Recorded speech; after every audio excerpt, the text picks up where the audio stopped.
April 1, 2026 అంటే ఇవాటి నుంచి చాలా భారీ మార్పులు రాబోతున్నాయి. ఇన్కమ్ ట్యాక్స్ విషయంలో, మనము అద్దెకుంటున్న ఇంటి విషయంలో, పాన్ కార్డ్, రైల్వే టికెట్స్ విషయంలో, మనకు వచ్చే సాలరీ విషయంలో, అండ్ దాంతో పాటు బ్యాంక్, ఏటీఎం, యూపీఐ విత్డ్రాల్స్ విషయంలో, మనము చేసే యూపీఐ పేమెంట్స్ విషయంలో, అండ్ ఫాస్ట్ ట్యాగ్ ఒకవేళ ఎవరికైనా యాక్సిడెంట్ అవుతే గవర్నమెంట్ తరపున మనకు వచ్చే కాంపెన్సేషన్ విషయంలో, లాస్ట్ బట్ నాట్ లీస్ట్ మనము ప్రతిరోజు వాడే పెట్రోల్ విషయంలో కూడా భారీ మార్పులు రాబోతున్నాయి. ఇంతకీ ఏంటా మార్పులు? వీటి వల్ల ఎవరికి లాభం, ఎవరికి నష్టం? దాని గురించే మనం ఇవాల్టి వీడియోలో డీటెయిల్ గా మాట్లాడుకోబోతున్నాం, అది కూడా విత్ ఎగ్జాంపుల్స్. సో ఈ వీడియో చాలా ఇన్ఫర్మేటివ్ గా ఉండబోతుంది.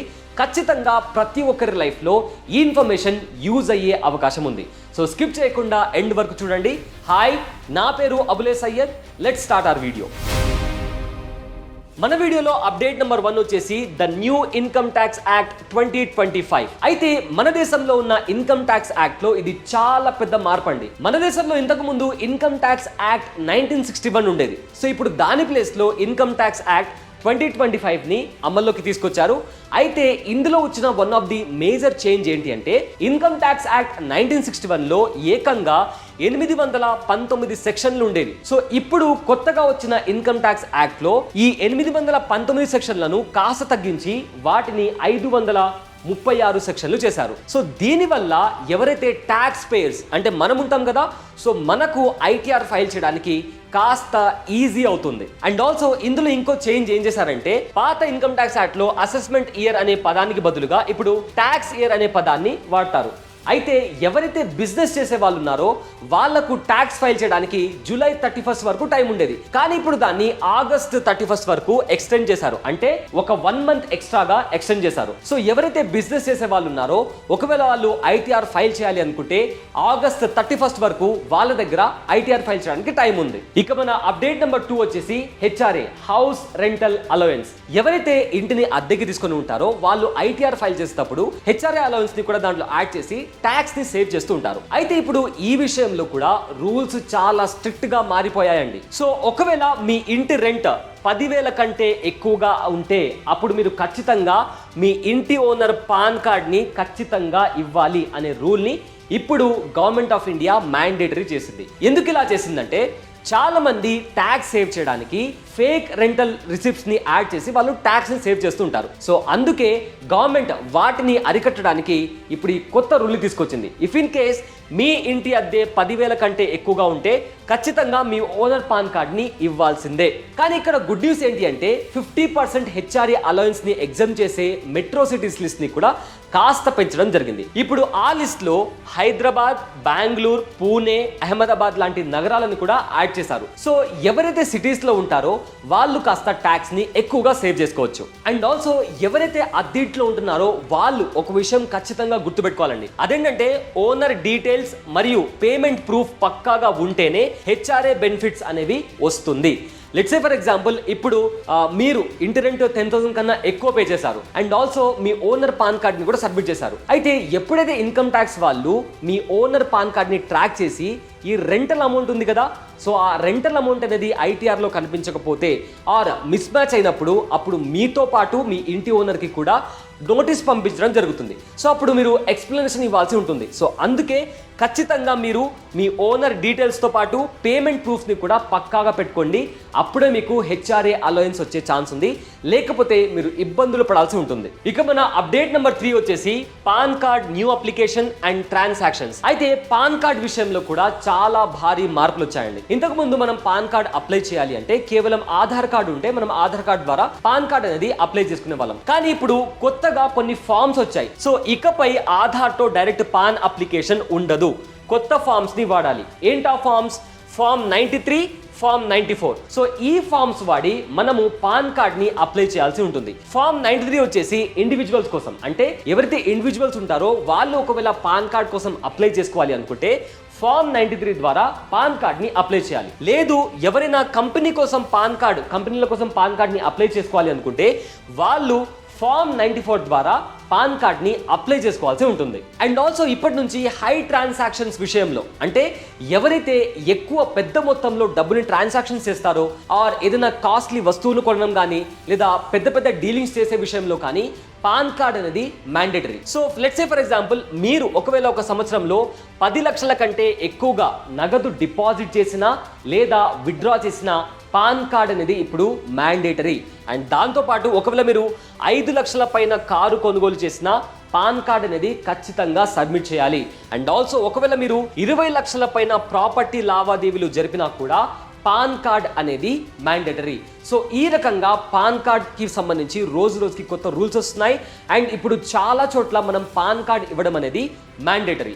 సో మీరు ఖచ్చితంగా ఒకవేళ 10 లక్షల కంటే ఎక్కువ ట్రాన్సాక్షన్స్ చేస్తున్నా లేదా 5 లక్షలకు మించి కార్ కొంటున్నా ఆర్ మీరు 20 లక్షలకు మించి ఏదైనా ప్రాపర్టీకి సంబంధించి డీలింగ్స్ చేస్తున్నా కూడా పాన్ కార్డ్ అనేది తప్పనిసరి అని చెప్పి గుర్తుపెట్టుకోండి. ఇక మన అప్డేట్ నెంబర్ 4 వచ్చేసి railway ticket new cancellation and refund policy. మన దేశంలో కొన్ని లక్షల మంది ప్రతిరోజు ఒక ప్లేస్ నుంచి ఇంకో ప్లేస్ కి ట్రైన్స్ ద్వారా ట్రావెల్ చేస్తుంటారు. సో దీనికి సంబంధించి రైల్వే శాఖ కొత్త అప్డేట్ తీసుకొచ్చింది. సో అప్డేట్ ఏంటి అంటే జీరో ఫండ్ విండో.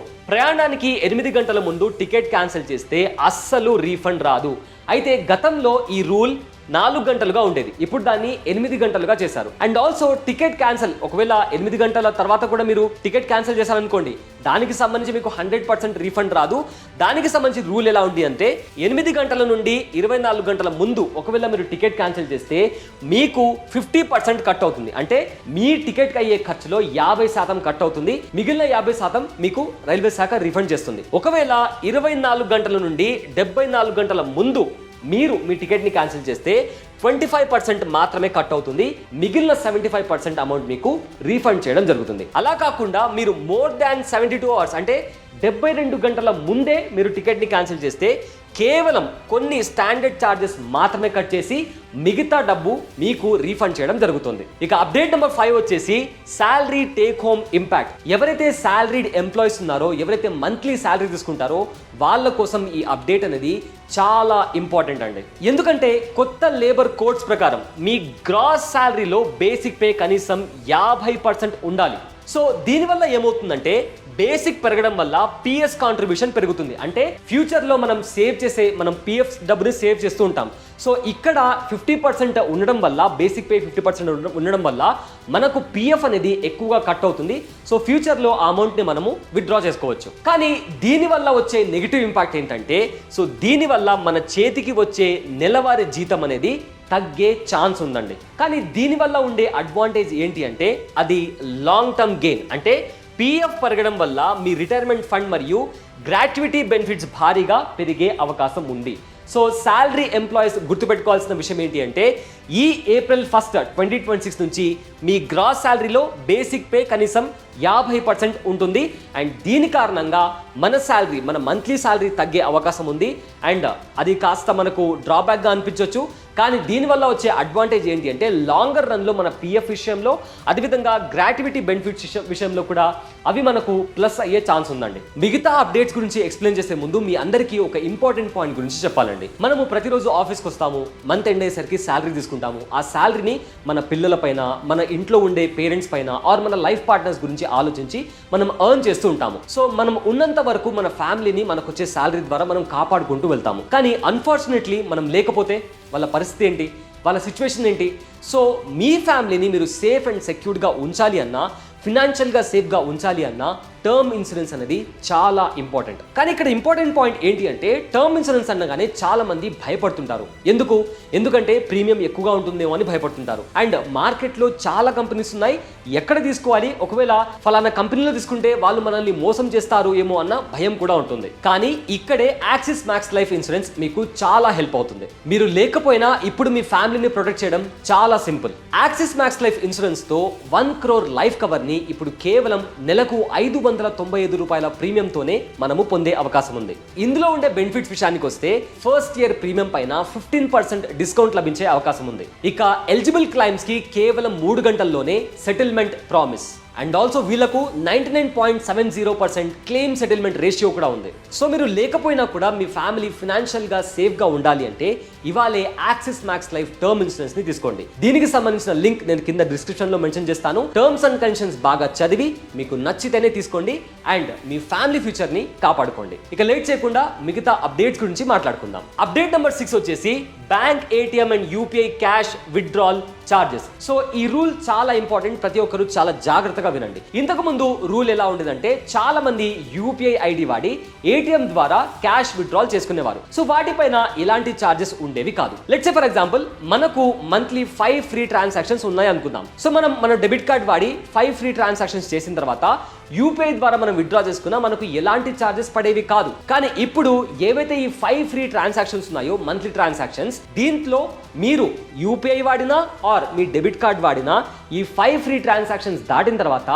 మీ పైన బ్యాంకులు చార్జెస్ విధిస్తాయి. ఇప్పటికే హెచ్డిఎఫ్సి ఈ చార్జెస్ కి సంబంధించి అనౌన్స్మెంట్ చేసింది. మిగతా బ్యాంకులు కూడా ఇదే దారిలో నడిచే అవకాశం ఉంది. సో దీనికి సంబంధించి సర్వీస్ చార్జెస్ ఎలా ఉంటాయో కూడా మీకు ఎక్స్ప్లెయిన్ చేస్తాను. నెలకు 5 సార్లు దాటితే ప్రతి ఎక్స్ట్రా ట్రాన్సాక్షన్స్ కి 23 రూపీస్ ప్లస్ జిఎస్టి వసూలు చేస్తారు. సో ఇప్పటికే హెచ్డిఎఫ్సి బ్యాంక్ దీన్ని అమలు చేస్తుంది. మిగతా బ్యాంకులు కూడా అమలు చేసే ఛాన్స్ చాలా గట్టిగా కనిపిస్తుందండి. సో మీరు ఖచ్చితంగా ఈ 5 ట్రాన్సాక్షన్స్ మీరు ఎప్పుడు చేస్తారు, ఎలా చేస్తారు అనేది మైండ్లో పెట్టుకోవడం చాలా ఇంపార్టెంట్. యూపీఐ ట్రాన్సాక్షన్స్ ఫ్రీ కదా అని చెప్పి మీరు ఎప్పుడు పడితే అప్పుడు పొరపాటున కూడా విత్డ్రా చేస్తే ఏటీఎం ద్వారా ఖచ్చితంగా మీ పైన పెనాల్టీ, మీ పైన ఛార్జెస్ పడే అవకాశం ఉంది. అండ్ ఆల్సో ఇంకో ముఖ్యమైన అప్డేట్ ఏంటి అంటే ఫెయిల్డ్ ట్రాన్సాక్షన్స్, అంటే అకౌంట్లో బ్యాలెన్స్ లేకపోయినా కూడా ట్రాన్సాక్షన్స్ ఫెయిల్ అయితే కూడా పెనాల్టీ పడే అవకాశం ఉంది. సో ఈ రూల్ని కూడా చాలా జాగ్రత్తగా మైండ్లో పెట్టుకోండి. అండ్ అప్డేట్ నెంబర్ 7 వచ్చేసి 2 స్టెప్ అథెంటికేషన్ ఫర్ పేమెంట్స్. అయితే ఇప్పటి నుంచి అంటే ఏప్రిల్ 1 నుండి ఆన్లైన్ పేమెంట్స్కి డబుల్ వెరిఫికేషన్ మ్యాండేటరీ. ఎందుకంటే చాలా వరకు ఆన్లైన్ ఫ్రాడ్స్ జరుగుతున్నాయి కాబట్టి చాలా మంది అమాయక ప్రజలు డబ్బులు పోగొట్టుకుంటున్నారు కాబట్టి సో వాటి నుండి ప్రజలను కాపాడడానికి ఇప్పుడు ప్రభుత్వం 2 స్టెప్ వెరిఫికేషన్ లో ఏప్రిల్ 1 నుండి డబుల్ వెరిఫికేషన్ ని మ్యాండేటరీ చేసింది. అంటే ఓటీపీతో పాటు, అంటే మనం పిన్ ఎంటర్ చేస్తాం కదా, ఆ పిన్ తో పాటు బయోమెట్రిక్ లేదా డివైస్ అథెంటికేషన్ ఉండాలి. అప్పుడే మనకు పేమెంట్స్ అనేవి జరిగే అవకాశం ఉంది. అండ్ ఆల్సో ఇది ఎందుకు తీసుకొచ్చారంటే ఇందాక నేను చెప్పినట్టు చాలా ఆన్లైన్ మోసాలు జరుగుతున్నాయి. సో ఈ మోసాలను let's say for example fishing కావచ్చు లేదా సిమ్ స్వాప్, ఇలాంటి మోసాలు జరుగుతున్నాయి. సో వీటిని అరికట్టడానికి ప్రభుత్వం ఈ డబుల్ అథెంటికేషన్ రూల్ని తీసుకొచ్చింది. సో ఇకపైన మీరు పేమెంట్స్ చేయాలి అంటే ఓటీపీతో పాటు ఈదర్ మీరు బయోమెట్రిక్ అయినా మీరు యాక్సెస్ ఇవ్వాలి, బయోమెట్రిక్ అయినా ఇవ్వాలి, లేదా మీ డివైస్ అథెంటికేషన్ ద్వారా మీరు ప్రూఫ్ చేసుకున్న తర్వాత అప్పుడే మీ పేమెంట్ జరిగే అవకాశం ఉంది. అండ్ నౌ అప్డేట్ నెంబర్ 8 వచ్చేసి fast tag charges hike and credit card for taxes. అయితే ఫాస్ట్ ట్యాగ్ మనం అందరం కార్లో ఎవరైతే ట్రావెల్ చేస్తుంటారో, కార్ కావచ్చు లేదా ఏదైనా ప్రైవేట్ వెహికల్ కావచ్చు, ప్రతి ఒక్కరు ఫాస్ట్ ట్యాగ్ ని యూజ్ చేస్తూ ఉంటారు. అయితే రీసెంట్ గా ఫాస్ట్ ట్యాగ్ యాన్యువల్ పాస్ అని ఒకటి వచ్చింది. సో ఈ ఫాస్ట్ ట్యాగ్ యాన్యువల్ పాస్ వచ్చేసి ఇంతకు ముందు 3000 రూపాయలు ఉండేది. కానీ ఇవాళ అంటే ఏప్రిల్ 1, 2026 నుంచి ఆ 3000 రూపాయలు ఉన్న ఫాస్ట్ ట్యాగ్ యాన్యువల్ పాస్ కాస్త 3075 రూపాయలకి పెంచారు. కానీ ఏవైతే ట్రిప్ లిమిట్స్ ఉన్నాయో అవి ఇంతకు ముందు కూడా 200 ఉండేవి, ఇప్పుడు కూడా 200. ద ఓన్లీ చేంజ్ ఏంటి అంటే ఇంతకు ముందు 3000 రూపాయలు ఉండేది, ఇప్పుడు దాన్ని 3075 రూపాయలకి మార్చారు. ఎవరైతే క్రెడిట్ కార్డ్ ద్వారా ట్యాక్స్ కట్టాలి అనుకుంటున్నారో దానికి సంబంధించి కూడా ఒక కొత్త రూల్ వచ్చింది. సో ఇప్పటి నుంచి ఇకపై ఇన్కమ్ ట్యాక్స్ ని కూడా క్రెడిట్ కార్డ్తో పే చేయొచ్చు. సో మనం క్రెడిట్ కార్డ్ వాడి ఏదైతే మనం ఐటీఆర్ ఫైల్ చేసి ఇన్కమ్ ట్యాక్స్ పే చేస్తామో సో మనం క్రెడిట్ కార్డ్ వాడి కూడా మనం ఇన్కమ్ ట్యాక్స్ అనేది పే చేయొచ్చు. కానీ ఇక్కడ ఒక చిన్న డిస్అడ్వాంటేజ్ ఏంటి అంటే క్రెడిట్ కార్డ్తో మీరు ఇన్కమ్ ట్యాక్స్ కడుతుంటే ఎక్స్ట్రా ప్రాసెసింగ్ ఫీలు కూడా పడవచ్చు.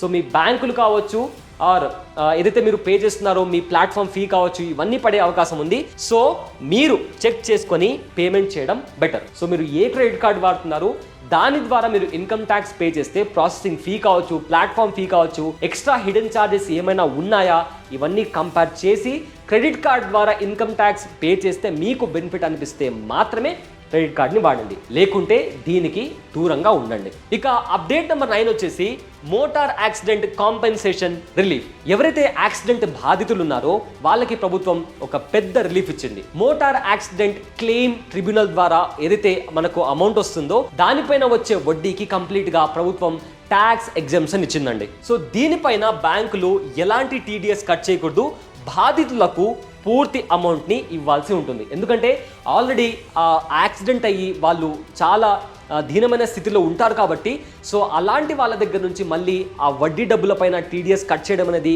చాలా బ్యాడ్ థింగ్. కాబట్టి ప్రభుత్వం దాని గురించి ఆలోచించి ఎలాంటి టీడీఎస్ కట్ చేయకుండానే పూర్తి కాంపెన్సేషన్ అమౌంట్ బాధితులకు అందజేయాలని చెప్పి ప్రభుత్వం ఆదేశించింది. ఇక last but not least update number 10, petrol and ethanol blend nation wide. So మనం చాలా రోజుల నుంచి ఇథనాల్ గురించి వింటున్నాం, పెట్రోల్లో ఇథనాల్ కలుపుతారని వింటున్నాం.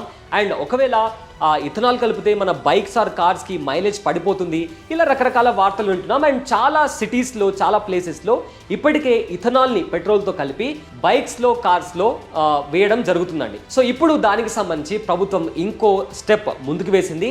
అదేంటంటే పెట్రోల్లో 20% ఇథనాల్ కలిసిన ఫ్యూయల్ ఇండియా మొత్తంలో అందుబాటులోకి వచ్చింది. అంటే ఇప్పుడు మన దేశంలో ఉన్న ప్రతి పెట్రోల్ పంపులో 20% ఇథనాల్ కలిపిన ఫ్యూయల్ ఇండియా మొత్తం అందుబాటులోకి వచ్చింది. సో మీరు పెట్రోల్ పంప్లో వెళ్ళి ఫ్యూయల్ నింపుకుంటున్నప్పుడు ఖచ్చితంగా అందులో 20% ఇథనాల్ ఉంటుంది. అయితే ఇందులో ఎవరికి లాభం, ఎవరికి నష్టం అంటే దీనివల్ల పొల్యూషన్ మరియు దిగుమతులు తగ్గుతాయి. దిగుమతులు అంటే మనము వేరే దేశాల నుండి, అంటే రష్యా కావచ్చు లేదా అమెరికా కావచ్చు, ఇతర దేశాల నుంచి మనం క్రూడ్ ఆయిల్ని మనం దిగుమతి అంటే ఇంపోర్ట్ చేసుకుంటూ ఉంటాం. సో ఆ ఇంపోర్ట్స్ని తగ్గించడానికి ఇథనాల్ని కలపాలి అని ప్రభుత్వం డిసైడ్ అయింది. అండ్ దాంతోపాటు ఆ పొల్యూషన్ కూడా తగ్గే అవకాశం ఉంది అని చెప్పి అంటున్నారు. ఇక నెగటివ్స్ విషయానికి వస్తే ఓల్డ్ వెహికల్స్, ఏవైతే పాత వెహికల్స్ ఉంటాయో వాటి మైలేజ్ 3 to 7% వరకు తగ్గే అవకాశం ఉంది అని చెప్పి ఎక్స్పర్ట్స్ అంచనా వేస్తున్నారు. సో ఇథనాల్ 20% పెట్రోల్లో, ఫ్యూయల్లో కలిపిన తర్వాత అది కాస్త మన వెహికల్స్లో వేసిన తర్వాత ఒకవేళ ఏదైనా ఓల్డ్ వెహికల్స్ ఉంటే వాటి మైలేజ్ తగ్గే అవకాశం ఉంది. అండ్ ఆల్సో ఏవైతే కొత్త వెహికల్స్ ఉన్నాయో, సో ఆ కొత్త వెహికల్స్ ఇథనాల్కి తగ్గట్టుగా వాటి ఇంజన్ని బిల్డ్ చేస్తున్నారు కాబట్టి కొత్త వెహికల్స్ పైన కాస్త ఇంపాక్ట్ తక్కువగా ఉండొచ్చు. కానీ ఏవైతే పాత వెహికల్స్ ఉన్నాయో వాటి మైలేజ్ 3% నుండి 7% వరకు తగ్గే అవకాశం ఉంది. సో ఇవ్వండి April 1 అంటే ఇవాటి నుంచి ఇంప్లిమెంట్ అవ్వబోతున్న భారీ మార్పులు. అండ్ ఆల్సో దీంట్లో మీకు ఎక్కడైనా డౌట్ ఉన్నా లేదా ఏదైనా క్వశ్చన్ ఉన్నా కింద కామెంట్ సెక్షన్లో మెన్షన్ చేయడం అస్సలు మర్చిపోకండి. ఈ వీడియోని మీ ఫ్రెండ్స్ అండ్ ఫ్యామిలీకి ఖచ్చితంగా షేర్ చేయండి. అండ్ ఇలాంటి మరిన్ని ఇంట్రెస్టింగ్ అప్డేట్స్ కోసం మన ఛానల్ని సబ్స్క్రైబ్ చేసుకోండి. This is Abulai Syed. Thanks for watching. Brand partnerships and advertising enquiries కోసం brand@bosswala.comకి ఈమెయిల్ చేయండి లేదా 9108014192కి వాట్సాప్ చేయండి. Bosswala. Be the boss.